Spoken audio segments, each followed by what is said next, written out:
Hello everybody and welcome to the February haul for 2020. So without any further ado, let's get going. So I've got 3 Blu-rays, one of them is a box set and 1 DVD, and I'll show you this old DVD. And that is Rain Man. I picked this up basically to torture myself, pretty much. Actually no, what I'm going to do is I'm going to review this film for Autism Awareness Week, which is coming up in a few months. Yes, for those who don't know, I am on the autism spectrum. And this was a film which I've obviously been aware of. I mean, who hasn't been aware of Rain Man? But it's just something about it kept putting me off.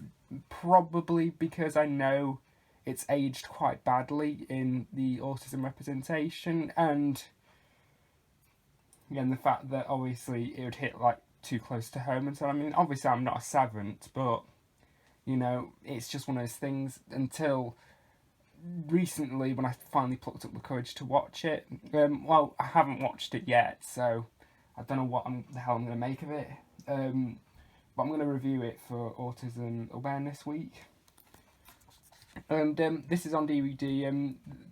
There is a Blu-ray out, but HMV didn't have it on Blu-ray when I looked. I was going to buy it on Blu-ray last time I went in, which would have been the previous update, but they didn't have it on Blu-ray, and I stupidly didn't look in the DVD section. So when I saw they didn't have it on Blu-ray, I looked in the DVD section and they had it.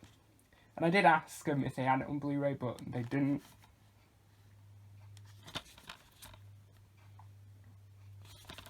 And at least it's got a decent amount of bonus features, so at least it's more worth the packet. And as far as I can tell, I don't think anything's been cut out of this version, which is always nice. I hate it when they cut stuff out. So yeah, around April the 2nd, expect a review of this to appear on my channel, and see if it really has aged badly, or if it, you know, still holds up. Anyway, let's continue. Now on to the actual Blu-rays. The first Blu-ray is one I got. One that is a film that came out the same year, and it's a film I have seen. I can confirm it's brilliant. Big, with Tom Hanks.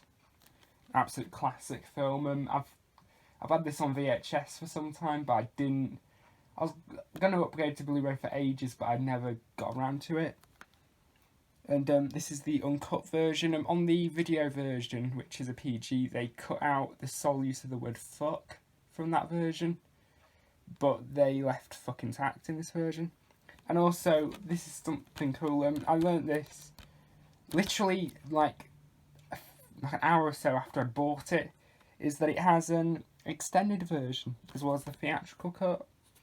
And the extended version's got about 20 odd minutes of extra footage, which is quite interesting, because it's kind of the last film you'd expect there to be an extended cut of. But it would be interesting to check out the extended cut, and at least it's nice it has the theatrical version as well. George Lucas.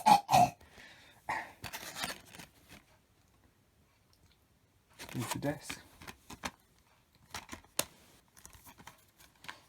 Next one, we're jumping about 30 years ahead, and that is Once Upon a Time in Hollywood from Quentin Tarantino. This is Tarantino's latest film, and I actually saw this in the cinema.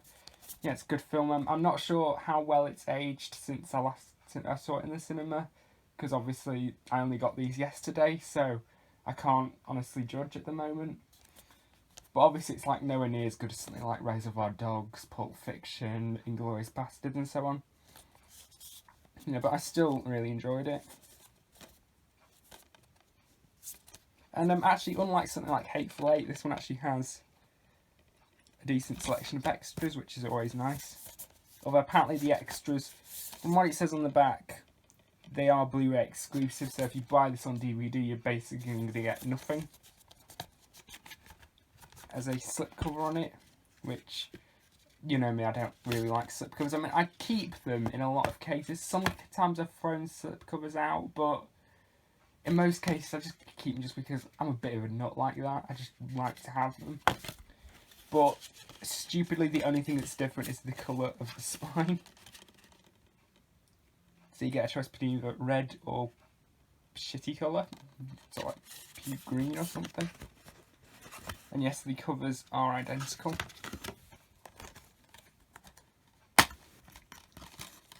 And here is the disc, which is quite cool because it looks like a film reel, and it's got the title taped on it, which is always nice. It's always nice when they do like creative stuff with the discs rather than just, I don't know, just having a blank disc and just sticking the title on it, or just literally sticking the cover on it. It's always nice when they do that. And I mean, it's quite rare because I mean, obviously this is a fairly recent release. This only came out a few months ago, and I got it for about 10 quid, so that was good. And then the final thing is the box set, and it is that was the world's worst Sylvester Stallone impression. Anyway, this is a Sylvester Stallone collection. This is not all the films he did. This is pretty much the films he did with Warner Brothers. So it's got 5 films in here, which are Cobra, Assassins, Tango and Cash, The Specialist, and Demolition Man.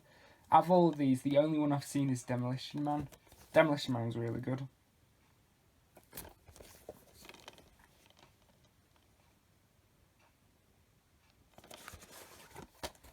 And oddly enough, these are not in release order. They've kind of mucked around with the order, because the release order would have been... Because in release order it would have been Cobra, Tango and Cash, Demolition Man, Assassin, The Specialist and Assassins. But they've mucked around with the order for some reason. I mean, it doesn't matter anyway, because I mean, they're all... they're not like... It's not like sequels or anything. It's purely just... It's just each film's standalone. So here's Cobra, Assassins, Tango and Cash,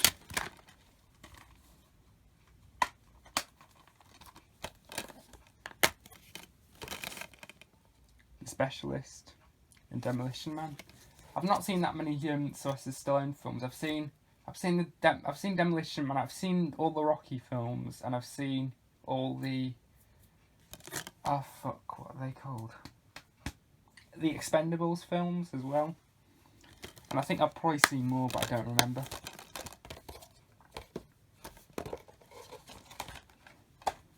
Anyway, that's it for the moment. And till next time, goodbye.